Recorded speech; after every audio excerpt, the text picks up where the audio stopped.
योग की क्या बात है। आपने अभी त्रिपाठी साहब ने भी योग के बारे में सारा सागर्भित जो बातें थी सारी बता दी। अष्टांग योग क्या है, अष्टांग योग के तत्व क्या है, सारी बातें के ऊपर चर्चा हो गई। अब आगे थोड़ी और चर्चा करते हैं। सबसे पहले ये है कि चींटी से लेकर हाथी तक इस सृष्टि के अंदर जो भी प्राणी है उसकी क्या इच्छा रहती है। उसकी इच्छा यही रहती है मुझे सुख प्राप्त हो जाए और दुख से मैं दूर हो जाऊं। प्रत्येक प्राणी की, चाहे कोई भी हो, सबकी यही इच्छा होती है। और सुख से प्राप्ति की इच्छा नहीं, वो चाहता है ये सुख सदैव मेरे साथ बना रहे और दुख बिल्कुल भी मेरे नजदीक न आए। प्रार्थना भी करते हैं हम, ऋषि ने भी हमें मंत्र दिया है, दुर्गुण दुर्व्यसन और दुखों को परमात्मा दूर कीजिए। दुरितानि पराश्रव, विश्वानि देव सवितर दुरितानि पराश्रव, ये भी प्रार्थना की है। तो ठीक है भाई, हम सुख चाहते हैं, दुख से दूर रखना चाहते हैं, तो पहले इस पे विचार करो कि सुख है किसके पास और दुख किसके पास में है, और सुख के साधन क्या है और दुख के साधन क्या है। अगर हम कारण को हटा दें तो कार्य अपने आप ही हट जाता है। अब हम देखते, कार्य के लिए कारण होना जरूरी है। हमारी माताएं बहनें खाना बनाती है, आटा है कारण और हमारा रोटी है कार्य। अगर कारण को हटा दे आटे को तो क्या रोटी बन सकती है? नहीं बन सकती। इसी प्रकार से सुख का कारण अगर हमारे पास में है तो हमें सुख मिलता है, सुख का कारण नहीं है तो हमें सुख मिलता नहीं। अब इस सुख में भी दो प्रकार के हैं, एक तो सुख है नित्य और एक है अनित्य। नित्य सुख तो वो है जो कभी नष्ट नहीं होता, उससे कभी जी नहीं पड़ता हमारा, हम सब चाहते हैं उसी को। कितने भी हम व्यस्त हो पारिवारिक कार्यों में, सबसे ज्यादा व्यस्तता रहती है व्यवहारिक कार्यों में। उसमें भी चाहे वर और वधू थोड़ी देर के लिए तो ये चाहते हैं कि हमें नींद आ जाए। वो नींद क्यों चाहते हैं? वो चाहते हैं ये जो सांसारिक विषयों के अंदर जो हमारी इंद्रियां फिर रही है, नाच गान, अच्छे दृश्य देखना, अच्छे गाने, क्या वजह है सर? अच्छे अच्छे सजे सजाए लोग, फिर भी क्या, और अच्छा खाना पीना, जो चीज चाहो सामने, फिर भी क्यों चाहते हैं वो थोड़ी देर के लिए कि घंटा भर भी नींद हमें आ जाए। क्या ऐसी विशेषता है? विशेषता यह है कि उससे हमारा शरीर की तृप्ति तो हो रही है, आत्मा को भी शरीर के माध्यम से सुख की अनुभूति होती है, लेकिन आत्मा की असली तृप्ति तो परमपिता परमात्मा के सानिध्य में है, चाहे वो अज्ञानवश हो और चाहे ज्ञानवश हो। तो हमारे यहाँ महर्षि कपिल भी सांख्य दर्शन दिया उन्होंने कहा समाधि सुसुप्ति मोक्षेषु ब्रह्म रूपता। समाधि में, सुसुप्ति में और मोक्ष में जीव क्या होता है? ब्रह्म रूप होता है, ब्रह्म का आनंद प्राप्त करता है। अब सुसुप्ति क्या है? गहन निद्रा। निद्रा तीन प्रकार की है, एक तो सामान्य निद्रा जो होती है हम देखते हैं, दूसरी स्वप्न वाली निद्रा आ जाती है, तीसरी अगाध निद्रा होती है जिसमें से हम उठते हैं तो ऐसे कहते हैं बहुत अच्छा लगा, लेकिन अच्छा क्या लगा उसकी अभिव्यक्ति नहीं, क्योंकि उसको अभिव्यक्त करने का सामर्थ्य नहीं है, उसको तो अनुभव करने का सामर्थ्य है और उसको अनुभव करता है आत्मा। सांसारिक विषयों से जब उसकी गति हट जाती है, न तो आंखों से कोई चीज देखता सुसुप्ति में, न कानों से सुनता है, न त्वचा से स्पर्श होता है, उसके बावजूद सब विषयों से हट जाता है, तो फिर स्वप्न अवस्था में आता है, वो मन की सहायता से दौड़ करता है। अब अपन कहते हैं स्वप्न अवस्था में कहीं बोलने लग जाते हैं, कहीं तो उठकर चल भी देते हैं, मानसिक संतुलन अगर ठीक नहीं बने, इस प्रकार की स्थिति आती है। क्यों? मन काम कर रहा है और सुसुप्ति के अंतर्गत जो इंद्रियों से काम लेने वाला मन है वो भी, उससे भी संबंध हट जाता है जीवात्मा का। जीवात्मा अपने स्वरूप में आ जाती है और स्वरूप में आने से जीवात्मा शुद्ध पवित्र है। आनंद की इच्छा तो रहती है जीवात्मा को। जीवात्मा आनंद स्वरूप नहीं है, जीवात्मा आनंद चाहने का इच्छुक है।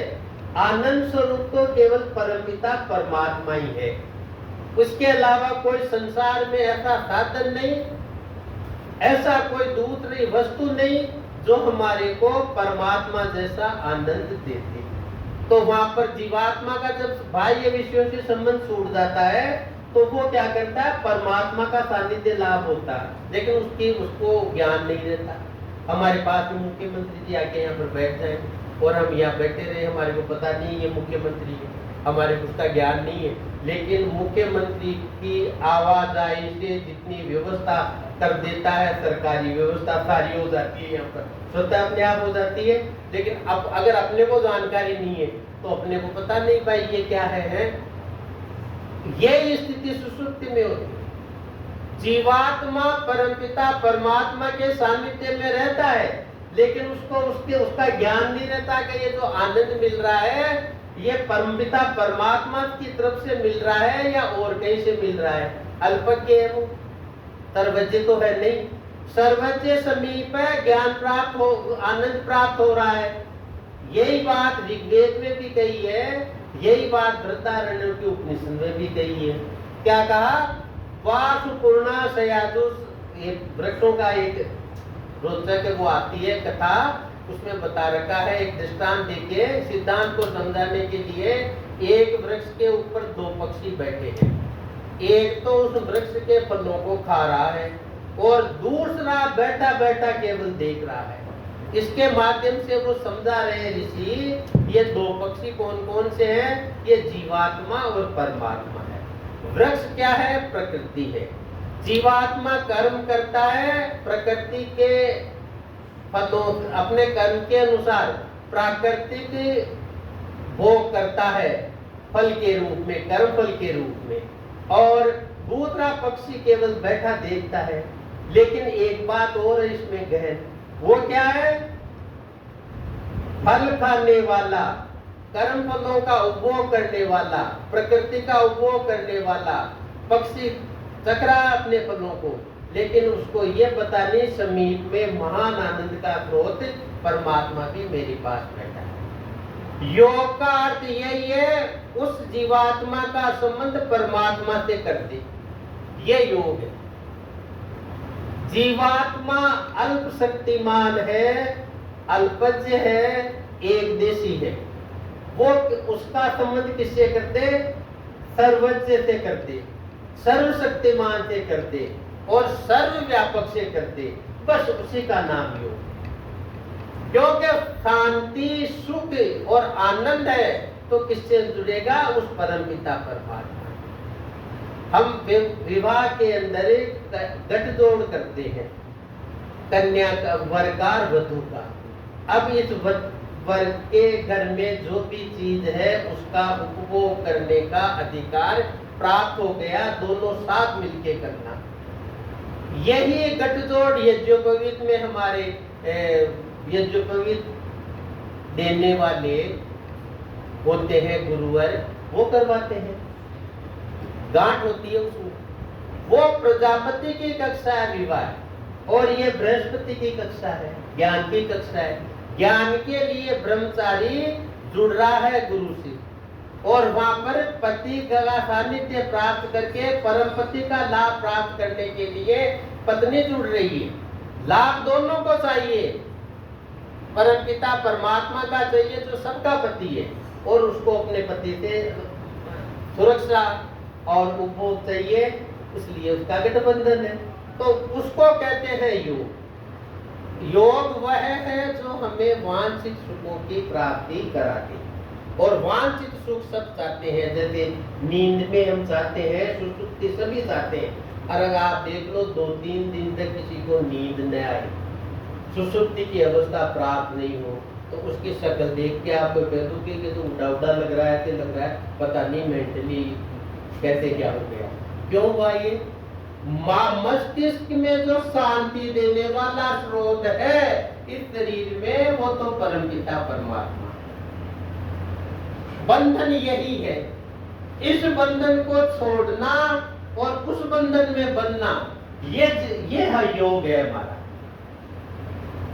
अब आप देखो, दो चीजें हैं शरीर में, एक शरीर प्रकृति का है दिया हुआ, परमपिता परमात्मा की महती अनुकंपा, उसकी न्याय व्यवस्था से हमारे को यह शरीर प्राप्त हुआ। अच्छा, शरीर प्रकृति से बना हुआ है, प्रकृति का स्वभाव है प्रति क्षण बदलना, प्रति क्षण बदलना प्रकृति का स्वभाव है। हमारे शरीर में भी देखिए, प्रति क्षण चेंज आता है। सेव बनाते हैं, दूसरे दिन फिर आ जाती है, चेंज हुआ नहीं हुआ। नाखून काटते हैं, फिर आ जाते हैं, चेंज हुआ नहीं हुआ। प्रत्येक क्षण चेंज हो रहा है। और हमारे तो यहाँ तक कहते हैं विद्वान, इसमें वैद्य लोग, शारीरिक क्रिया को जानने वाले, कि एक मनुष्य में 60 दिन के अंदर जितनी शरीर की कोशिकाएं हैं वो सारी चेंज हो जाती है, दूसरी बन जाती है नहीं। इतनी तीव्रता से इस शरीर के अंतर्गत बदलाव हो रहा है। क्यों? प्रकृति का भी बदलाव है, शरीर में बदलाव है, तो शरीर से संबंधित सुखों में भी बदलाव है। सुखों कौन कौन से आ गए शरीर में? सबसे पहले तो पत्नी आ गई, साथ में रहने वाली, धर्म पत्नी जिसको कहते हैं, सदैव साथ रहे, कभी साथ नहीं छोटे पति का, धर्म की राह के ऊपर सदा चलाते रहे। सबसे नजदीक यदि गृहस्थ में कोई है तो धर्म पत्नी है, उसके लिए पति है। फिर आगे संतान हो गई, तो ये वो भी संबंध शरीर से जुड़ गया। संतान हो गई, बड़ी हो गई, तो फिर चिंता हुई कि हमारी तो शादी हो गई, इनकी भी करनी, वो संबंध आगे बढ़ा, बदल रहा है। जो पहले था प्रेम अटूट, अंतरात्मा का प्रेम तो अटूट ही है, लेकिन व्यवहारिक रूप से वो उसके बच्चे में आ गया। पति को भी प्यास लग रही है, बच्चे को भी प्यास लग रही है, पानी मांग रहे हैं, तो माँ पहले बच्चे को पिलाएगी, कहा था आपको पिलाती हूँ, संबंध भाग्य बढ़ गया, बदल गया, संबंध बदल गया ना। उसके बाद के अंतर्गत आगे चले कि बच्ची की शादी हो गई और बच्चे की शादी हो गई और फिर उनके बच्चे बच्ची हो गए, तो वो संबंध वहां से भी आगे बढ़ गया। फिर कहते हैं जी पोते, अजय मेरे बुढ़ापे की लकड़ी है, पोता मिल गया साथ में, तो बुढ़ापे की लकड़ी हो गई। और फिर कहते हैं अजय क्या करे, मूल से प्यार प्यारा होता है, बेटे से भी ज्यादा संबंध उस पोते से जुड़ गया, बदला नहीं संसार। तो ये संसार का जो व्यवहार का संबंध है, ये तो बदलता रहता है। तो इसको एक अच्छी दृष्टि से भी देखो और एक दूसरी दृष्टि है उससे भी देखो, दोनों दृष्टि से देखो। बच्चा जो प्रारंभ में मामा करता था, चलता रहता था, वैसे वैसे बड़ा हुआ, पहले साथियों का सहयोग मिला, मम्मी का छूट गया। फिर ज्यादा बड़ा हुआ तो फिर उसके कुलिक्स आ गए साथ वाले, उनमें रमा हुआ है।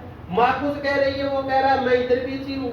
फिर आगे बढ़ा, फिर अलग हुआ, पत्नी आ गई तो वो बिल्कुल हो गया, अब संबंध उधर भी छूट रहा है और इधर भी है। तो बदलाव ये तो है। अगर ये योग हमारा ये कहता है कि भाई बदलने वाली चीज से रास्ता रखोगे और तुम चाहते हो कि बदले नहीं, ये तो हो नहीं सकता तुम्हारे कहने से, ये तो प्रकृति का स्वभाव है बदलना। तो फिर क्या करें कि बदलने वाले से संबंध मत रखो, न बदलने वाले से संबंध रखो। तो पहले भी था, अब भी है, आगे भी है। तो पहले क्या था, बचपन की याद करें, पहले क्लास के अंदर जिन गुरुजी ने पढ़ाया है, दादा दादी नाना नानी थे, आज भी हमारे याद करते हैं, सामने आ जाते हैं। योग क्या? योग से चित्त वृत्ति निरोध है, यही तो योग का है, चित्त की वृत्ति का निरोध करना। चित्त की वृत्ति क्या है? चित्त के विचार।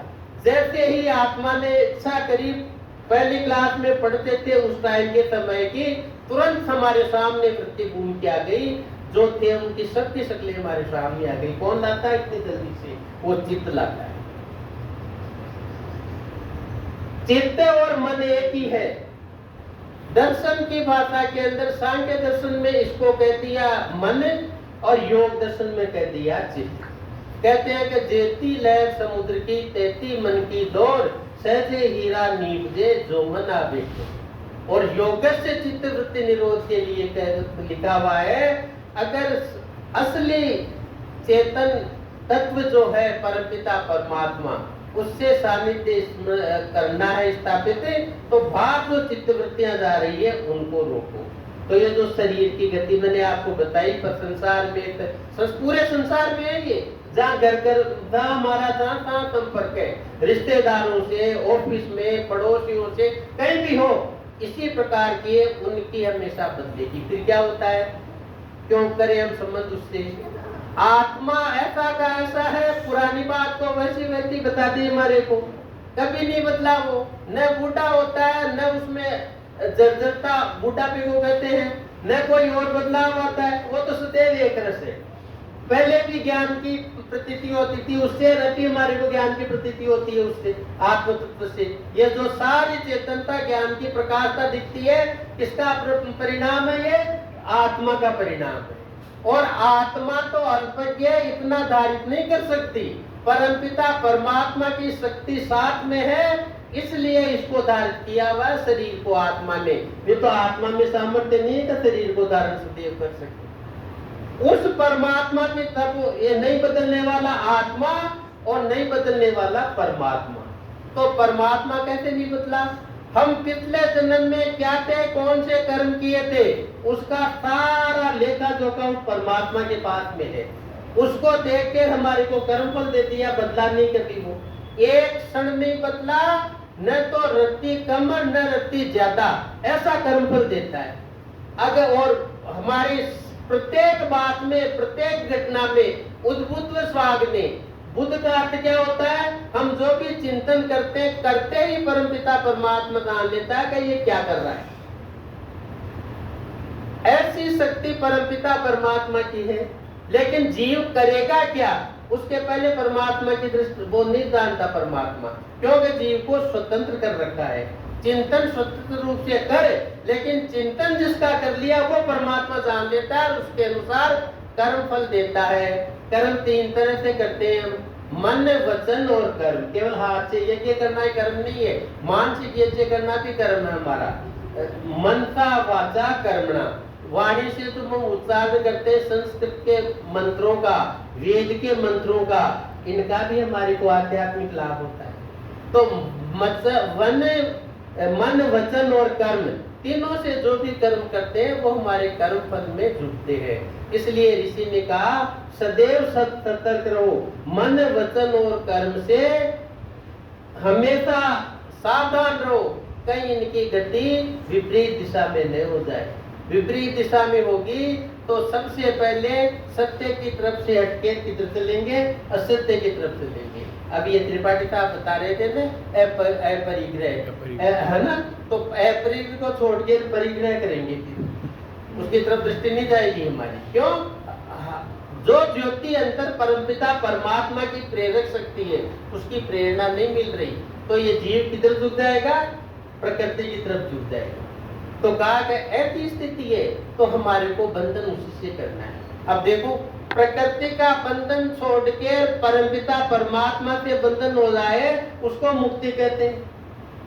है बंधन परमपिता परमात्मा से, लेकिन परमपिता परमात्मा तो बंधन में न तो खुद रहता है, न किसी दूसरे को कहता है कि भाई तू बंधन में रहे। उसका तो नियम काम करता है कि तेरे को जो स्वतंत्रता दे रखी है, उसके अंदर जब तूने दुष्कर्म किया तो उसका परिणाम भी तुझे भोगना पड़ेगा, और सदकर्म किया तो उसका परिणाम भी तुझे भोगना। तेरा यह सब कुछ जैसा तू चाहे वैसा कर, लेकिन फल के लिए परमपिता परमात्मा तटस्थ है, बिल्कुल एकदम फल देता है वो, चाहे इस जन्म में तो चाहे आगे के जन्म में। तो कर्म फल का फल तो हमेशा भोगने से ही करेगा पार। हमारे एक बार ये अपने मित्र साहब कह रहे थे, इन्होंने देखा था उसमें अपने मोबाइल के अंदर कि भाई प्रायश्चित कर लेते हैं तो उससे छूट जाता है श्राप। हमारे यहाँ वेद में तो है कर्म कर लिया उसका फल तो मिलेगा ही, और प्रायश्चित का अर्थ क्या बताया? आगे गलती नहीं करेंगे तो आगे फिर आगे गलती नहीं करेंगे तो वो कर्म फल खराब भी नहीं मिलेगा, फिर अच्छा मिलेगा, यह अर्थ बताया हमारे। और वहां बता दिया कि प्राय वो माफ कर देगा। माफ आपका काम नहीं है हमारे तो वैदिक सिद्धांत एक ही है, जैसा कर्म कर लिया उसको भोगना है। अच्छा कर लिया तो अच्छा भी भोगना पड़ेगा, और बुरा कर लिया तो बुरा भी भोगना पड़ेगा। और प्रायश्चित का मतलब एक यही है, केवल मात्र उसके अंतर्गत आगे के कर्म नहीं करें, इसके लिए हम कटिबद्ध हो जाए। ताकि हमारे को आगे बहता कर्म करके आगे बहता फल नहीं भोगना पड़े, उससे हम बच जाएंगे। ये प्रायश्चित होता है, ये कहा हमारे वैदिक ऋषियों ने। इसी प्रकार से श्राप के लिए कह दिया, मन वचन कर्म से किसी को अन्याय पूर्वक दुख देंगे तो श्राप ही लगेगा। चाहे वो मुंह से मत बोलो, उसका मन दे दे तो कर देगा, दे देगा श्राप। श्राप देने का अर्थ क्या है? जो पीड़ा हुई है उसको, जो पीड़ा उसने सहन की है, उसकी परिणति क्या होगी? वो बिल्कुल दुख में होके, और उस प्रकार से उसके भाव उसी प्रकार के बनेंगे जैसा कुछ कष्ट तूने मेरे को दिया, ऐसा परमात्मा मैं तेरी न्याय व्यवस्था में छोड़ता हूँ, इसको भी आप जानो और आपका कर्म जानो। तो परमात्मा का क्या कर्म है?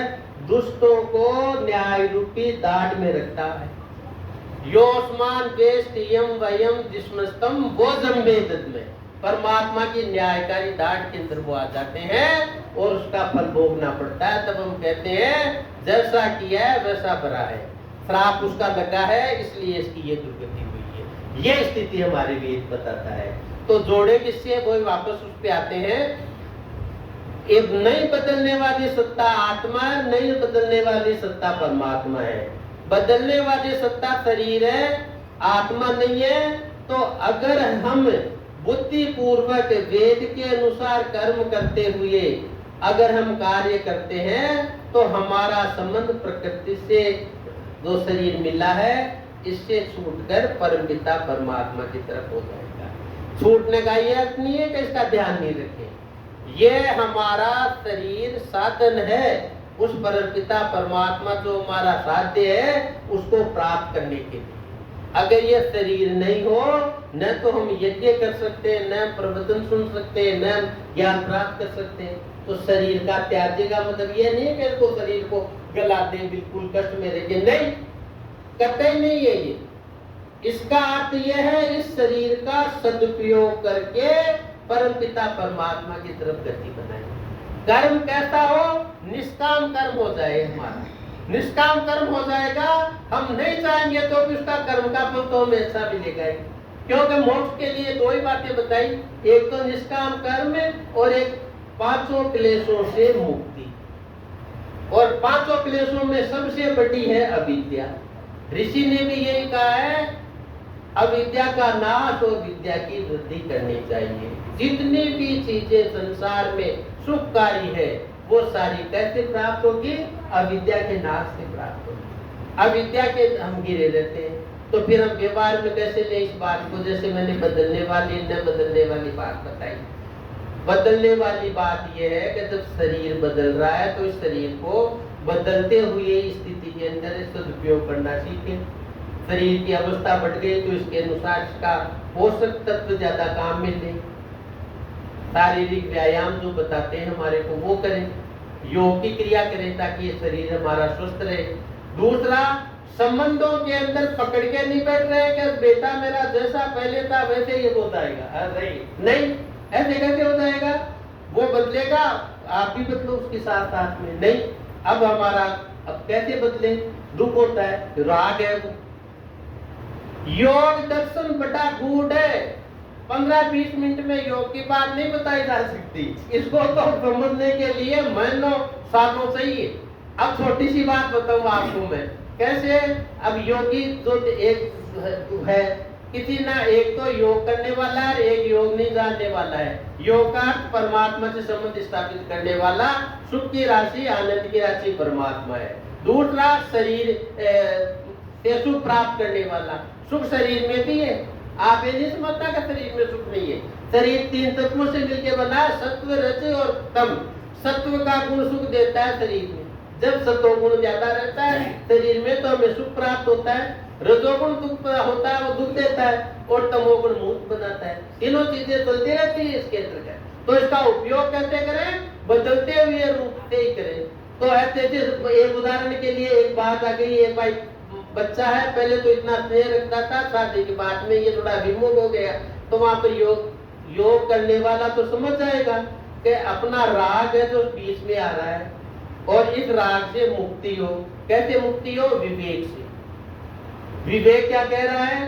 अरे भाई, ये बदलने वाली स्थिति है बच्चे में भी। इसका अभी अपन कहते हैं इसका मूड ठीक नहीं है, बदलने वाली स्थिति है, ये भी चेंज होगा अपने हिसाब से। तो इस बदलने वाली स्थिति को देखकर विवेक उत्पन्न करो, राग हटाओ इसमें से।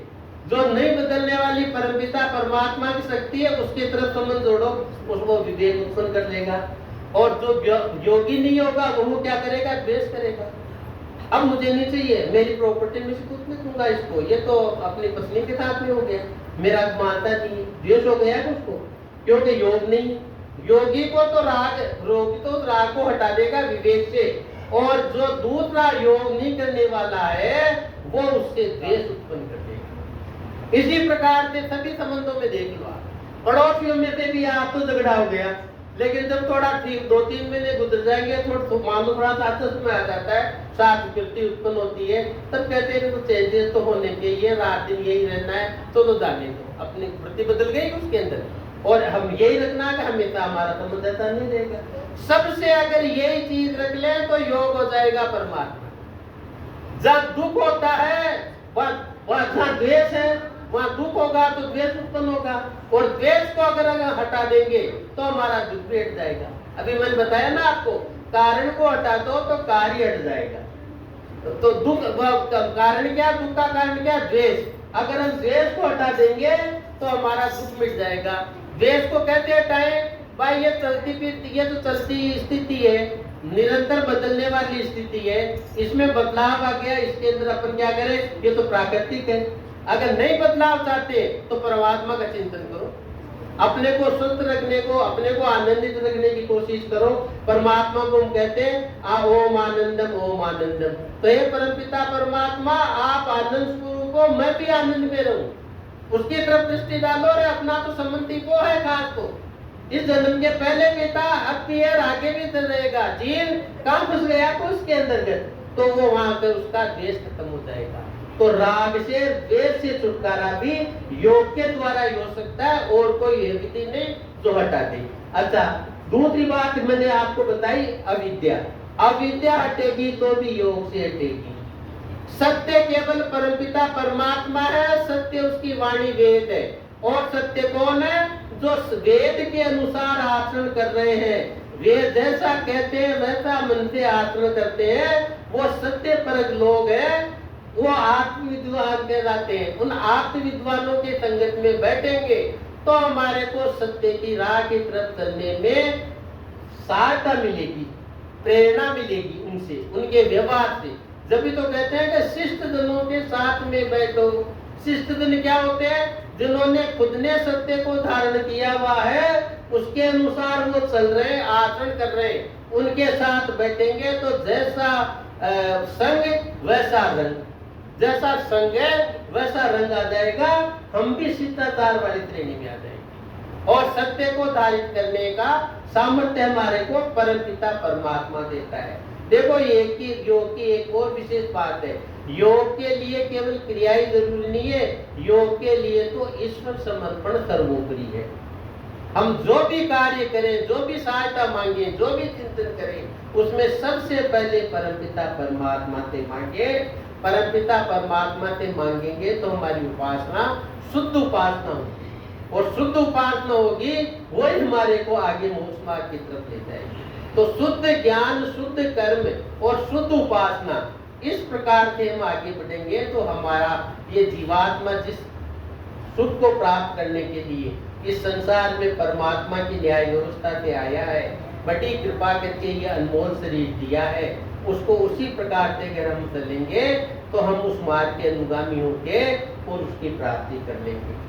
गंतव्य स्थान की, हमारे को गंतव्य स्थान का पता है, गंतव्य स्थान के लिए हमारे पास में क्या क्या आवश्यक सामग्री है, जाने के लिए साधन भी चाहिए, टिकट भी चाहिए, के लिए पैसे भी चाहिए, शरीर भी स्वस्थ चाहिए। हम तो जाते हैं तो कोई शरीर की अस्वस्थता होती है तो भाई बीपी की गोली भी डाल दो, ब्लड में तभी डाल दो, इसके अंदर डायबिटीज है, कोई भी है, कुछ भी हो जाए। तो वहां जाने की तैयारी में क्या किया, हमारे पास में अविद्या भरी पड़ी है, राग भरा पड़ा है, द्वेष भरा पड़ा है, अभिनिवेश भरा पड़ा है हमारे मन के अंतर्गत। फिर गति क्या होगी? अब इतनी बुरी गति हो रही है, आप देखो, हमारी अविद्या के कारण अगर हम देखते हैं चारों तरफ मान अविद्या छाई हुई है। अब रोजाना ये इसमें आ रहा है, आज उसमें ये इसमें टेलीविजन में देखते हैं तो वो राम मंदिर के अंदर जो घोटाला हो गया चढ़ावे का, उसका आता है। हमारा आर्य समाज वैदिक चिंतन तो शुरू कहता रहे, रामचंद्र जी महाराज मर्यादा पुरुष हुए हैं, योग संपन्न जीवात्मा थे। उनका अगर बैठाना है सिंहासन तो अपना हृदय रूपी सिंहासन बसाओ, उसके ऊपर उनको बनाओ। न तो उनका कोई आभूषण चिन्हेगा, न कोई उनका चढ़ावा चिन्हेगा, आनंद ही आनंद रहेगा। लेकिन वो तो किसी से होता नहीं, क्योंकि राम तो हृदय में कब बैठेंगे? राम कहे तो राम ही रहा, आप विसर्जन होई, मन पवना पांचों मिले दादू सुमरन सोई। अब उस राम का सिमरन करना है, हृदय में बैठाना है, तो वो परमपिता परमात्मा की ही सूरत को अंदर देखूं कि मेरे अंदर परमपिता परमात्मा बैठे हैं, वो प्रतिक्षण मुझे देख रहे हैं, जान रहे हैं, पहचान रहे हैं, सारी चीज जान रहे हैं। अगर ये हृदय में बैठ जाती उन चोरों के जो घोटाला करने वाले हैं, उन्होंने तो मूर्ति को देखा, वो जानते हैं भाई ये तो कुछ नहीं कर सकेगी। अगर वो मूर्त अंदर बैठ जाती, राम के अंदर, राम बाहर भी देख रहे हैं अंदर भी देख रहे हैं, तो हाथ उठाने का होता ना तो इधर की था, अरे वो देख रहे हैं अंदर बैठे, वो दंड देखे। इसलिए इस चीज को हम सदैव साथ रखें, वेदवाणी को, सत्य मार्ग को और सत्य ज्ञान को हम साथ रखते हुए हमारा ज्ञान कर्म उपासना सुधारे और परमेश्वर की तरफ हमारा योग करें, तब हमारा योग सार्थक होगा। वैसे तो आप लोगों ने बहुत अच्छी बातें करी, बहुत अच्छी लगी। इसके साथ साथ में हम ये भी जोड़ दे तो हमारी को सफलता मिलेगी, परमात्मा देगा सफलता। तो समाधि तक पहुंचना तो हमारा बस की बात है, लेकिन परमपिता परमात्मा समाधि में किवाड़ खोल के अपना स्वरूप हमारे सामने स्पष्ट कर दे, ये हमारे बस की नहीं है, वो तो परमपिता परमात्मा की बस की है। वो श्रद्धा होगी वही बोलता है, जहाँ श्रद्धा नहीं मानी बोलता। इसलिए श्रद्धा के साथ में हम परमात्मा को स्मरण करते हैं। तन श्रुतेन गमे मही माँ श्रुतेन विराजिति। हे परमपिता परमात्मा, आप के अंदर हमारी श्रद्धा अनवरत बनी रहे, आप हमारे की कृपा दृष्टि रखें ताकि हमारा मनुष्य जीवन भी सफल हो। योग मार्ग का अनुसरण करके हम आपकी प्राप्ति कर सकें। इन्हीं शब्दों के साथ ओम शांति।